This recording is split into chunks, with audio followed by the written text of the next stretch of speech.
Good morning, you spunky bastards! It is a Wednesday. Super duper party pooper. It's a Wednesday, midway through the week, so we neither got that Monday morning feeling nor that Friday thank it feeling. So, how are you doing? Hope you guys are coping.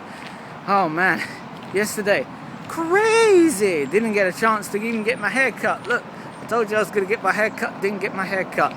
Why? Because rescuing the kittens took a little bit longer than I was expecting.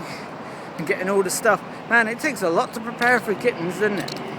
You know, getting all the litter trays and everything else. Man, that's a lot of work.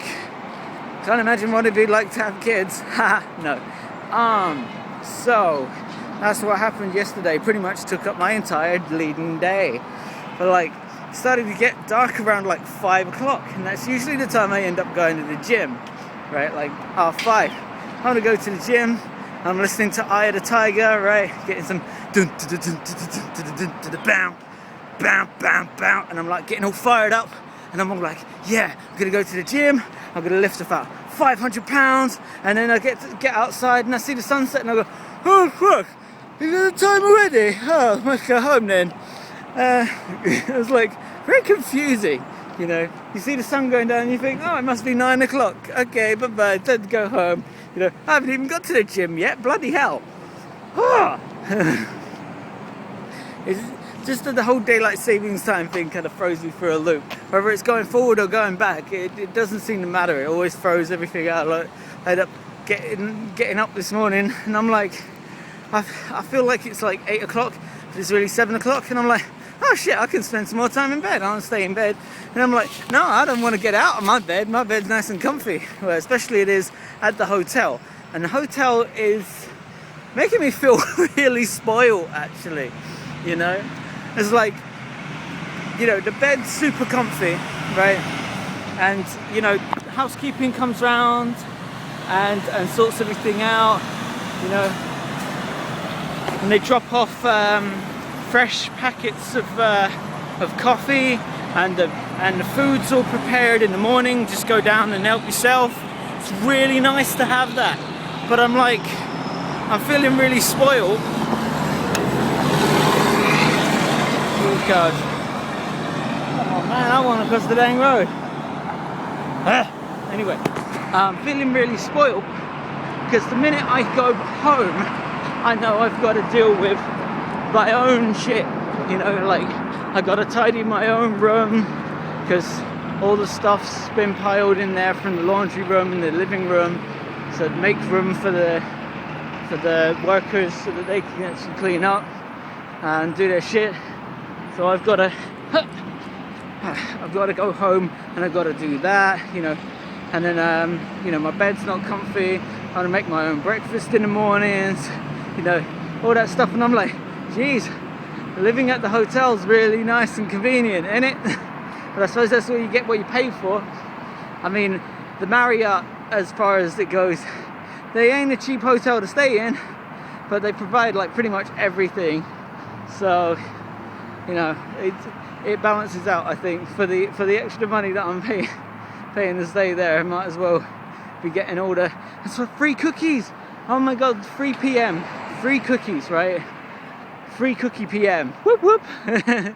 But I ain't gonna get that at home, and it's making me feel I don't want to go home. You know, I like living at this hotel.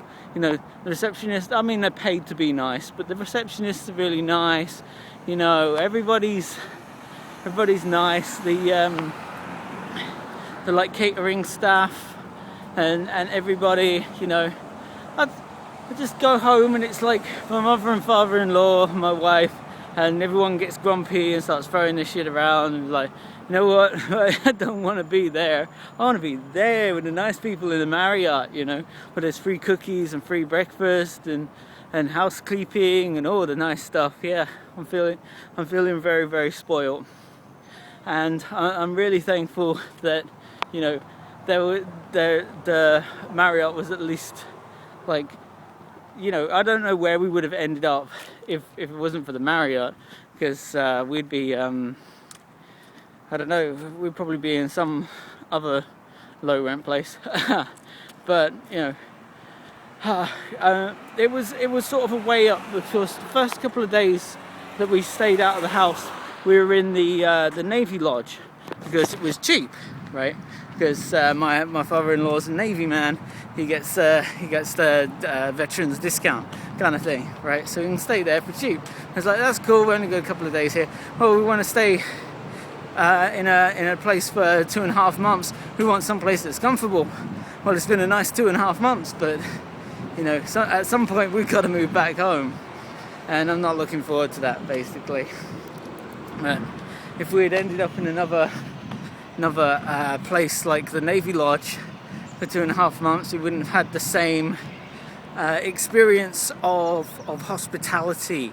That's the end of, really. It's like, you know, you get what you paid for. You pay for the Marriott, you get like Marriott, like 5-star level service. Well, I consider it 5 stars. Stayed in some places in London and they really don't give a damn about you, kind of thing. So I don't know, but that's my take on the whole traveling experience. I don't know, how have you found traveling? Do you find you get better service when you pay for a better room, or do you get like the same kind of service even if you pay like to stay at a hostel? You know, God forbid we ended up at a hostel, you know. Shared bathrooms, are you kidding? Hell no. I would have come in, hey, I locked the door, sod off. Anyway, that's my time. I'm going to talk to you spunky bastards later. I love you. Take care. Stay creative. Peace. Chicken grease. Hasta luego. Goodbye. Boop.